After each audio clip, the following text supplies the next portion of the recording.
5 ঘন্টা পরেও নিয়ন্ত্রণে আসেনি করাইল বস্তির আগুন। কয়েকশো ঘর পুড়ে ছাই। আগুন নেভাতে কাজ করছে ফায়ার সার্ভিসের 20টি ইউনিট।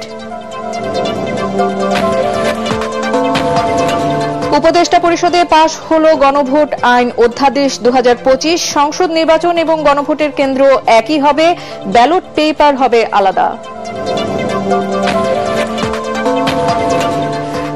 রাজনীতির সাথে জড়িতদের পর্যবেক্ষক নিয়োগ না দিতে দেশি সংস্থাগুলোর প্রতি আহ্বান সিইসির। ভোটের সময় নিজেদের নিরাপত্তা চান প্রতিনিধিরা।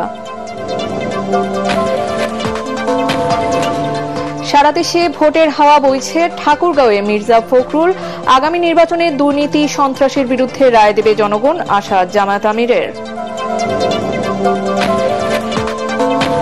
এমপি প্রার্থীদের হলফনামা যাচাই করবে দুদক। সম্পদের মিথ্যা তথ্য দিলেই ব্যবস্থা।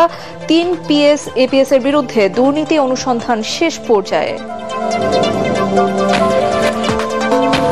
এবং চট্টগ্রাম বন্দর পরিচালনায় বিদেশি কোম্পানির সাথে চুক্তি নিয়ে রিটের রায় 4 ডিসেম্বর। প্রভাবশালী মহলের স্বার্থে মামলা, মন্তব্য অ্যাটর্নি জেনারেলের।